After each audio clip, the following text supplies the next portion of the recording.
Hi friends, कैसे हो।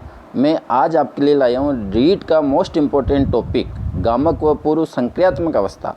Gene पियाजे ने जो 4 अवस्थाएं दी थी, उनमें से पहली गामक व दूसरी पूर्व संक्रियात्मक अवस्था। ये ऐसी अवस्थाएं हैं दोस्तों जिनमें से क्वेश्चन हमेशा पूछे जाते हैं, और मैं केवल आपके लिए वही टॉपिक, वही बिंदु लेके आ रहा हूँ जो अब तक परीक्षा में रीट में आई हुई हैं, और इनमें से क्वेश्चन बनने की संभावना 100% रहती है। तो जीन पियाजे की जो पहली अवस्था है वो है संवेदना या गामक अवस्था। अब ये जो संवेदना व गामक अवस्था है, ये संवेदना और गामक अवस्था होती है जन्म से कितने वर्ष तक की अवस्था होती है? जन्म से ये 2 वर्ष तक की अवस्था होती है ना। इस अवस्था को पावर व स्पीड की अवस्था कहते हैं। शक्ति और गति की अवस्था 2015 रीट 2015 के पेपर में पूछा गया था। शक्ति और गति, पावर और स्पीड की अवस्था किसे कहते हैं? तो वह है संवेदना या गामक अवस्था, और इसको जो है अनुकरण की अवस्था भी कहते हैं। कौन सी अवस्था कहते हैं? अनुकरण की अवस्था। अब गामक क्रिया की अपन बात करें तो छोटे बच्चे के द्वारा शरीर के द्वारा की जाने वाली जो क्रियाएं होती है वो सारी क्रियाएं क्या कहलाती है? गामक क्रियाएं कहलाती। और बच्चा जो है जन्म से लेकर के 2 वर्ष तक की उम्र वाला जो बच्चा होता है, उसके द्वारा जो भी क्रियाएं की जाती है वो कहलाती है गामक क्रियाएं, है ना। अब आपको पता, जो छोटा बच्चा होता है वो प्रकाश के प्रति क्या रहता है? सचेत रहता है। जैसे कोई वो बच्चा सो रहा है और बल्ब जला हुआ तो वो उसकी तरफ देखता रहता है ना। ये इसमें दोस्तों स्कीमा शब्द कई बार पूछा गया है कि ये स्कीमा क्या होता है, या क्वेश्चन दे दिया जाता है कि शरीर द्वारा की जाने वाली क्रियाएं जो मस्तिष्क से जुड़ी हुई रहती है वो क्या कहलाती है। तो उसके लिए कौन सा शब्द आया है? वो है स्कीमा शब्द। तो ये स्कीमा शब्द बहुत ही इम्पोर्टेंट है ना। तो शरीर द्वारा की जाने वाली क्रियाएं जो मस्तिष्क से जुड़ी रहती है वो कहलाती है स्कीमा, है ना। तो इस गामक अवस्था की ये वही बिंदु है जो परीक्षा में इनमें से क्वेश्चन अब तक आए हैं। तो शक्ति और गति की अवस्था या अनुकरण की अवस्था वो कहलाती है संवेदना गामक अवस्था, जिसे हम पावर और स्पीड की अवस्था भी कहते हैं, है ना। गामक क्रिया क्या होती है? शरीर के द्वारा की जाने वाली जो क्रियाएं होती है वो कहलाती गामक क्रियाएं, है ना। प्रकाश के प्रति सचेत किस अवस्था में रहता? तो गामक अवस्था में। और पूछा गया कि स्कीमा क्या होता है? तो शरीर के द्वारा की जाने वाली क्रियाएं जो मस्तिष्क से जुड़ी रहती है वो क्या कहलाती है? स्कीमा कहलाती है। और स्कीमा शब्द की अपन बात करें, पूछा गया कि स्कीमा शब्द किसने दिया है? तो स्कीमा शब्द दिया है जीन पियाजे ने, है ना। और गामक क्रियाएं क्या हो गई? छोटे छोटे बच्चों के द्वारा जो क्रियाएं की जाती है वो कहलाती है गामक क्रियाएं। तो ये ऐसे बिंदु है जिनमें से क्वेश्चन पूछे गए हैं। इसके बाद में अपन बात करते हैं दूसरी अवस्था की। अगर अपन बात करें तो दूसरी अवस्था कहलाती है पूर्व संक्रियात्मक अवस्था। क्या नाम है फ्रेंड्स उसका? पूर्व संक्रियात्मक अवस्था।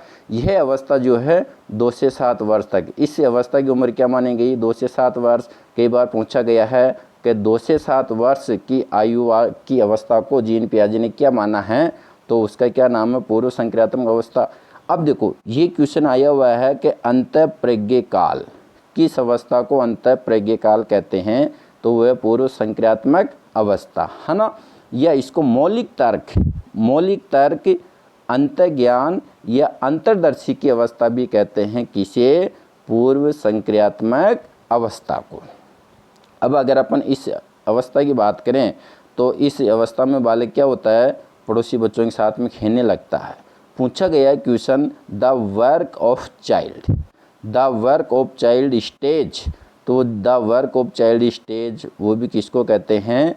वो भी पूर्व संक्रियात्मक अवस्था को ही कहते हैं, है ना। तो इस अवस्था में जो बालक जो प्रतीकों, सिंबल्स, शब्द, वर्ड्स, है ना, चित्रों, डायग्राम्स, इनका प्रयोग क्या कर देता है?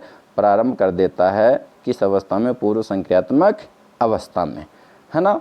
और प्रतीकात्मक खेल जो बच्चा खेलने लगता है, और इसमें जो सही अनुपात का अंतर नहीं कर पाता, इस आयु में जो बच्चा सही अनुपात का अंतर नहीं कर पाता, है ना। और अगर कोई चित्र है तो बालक जो है सही चित्र को नहीं पढ़ पाता है, बना भी नहीं पाता है वो, है ना।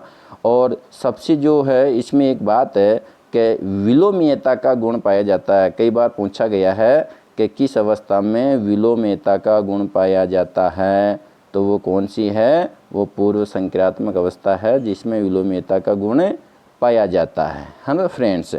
अब देखो एक चीज़ हमें और पता होना चाहिए कि सजीव चिंतन या जीववाद निर्जीव वस्तु में सजीव की कल्पना करता है।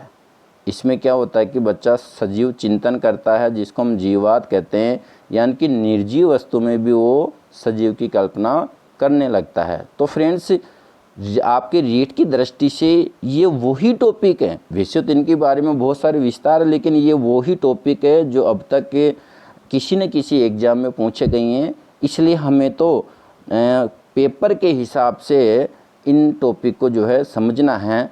तो पहली हमने क्या पढ़ी, जीन पियाजे ने 4 अवस्थाएं दी है, उनमें से पहली है गामा के या संवेदना अवस्था, और दूसरी है कौन सी, पूर्व संक्रियात्मक अवस्था, है ना।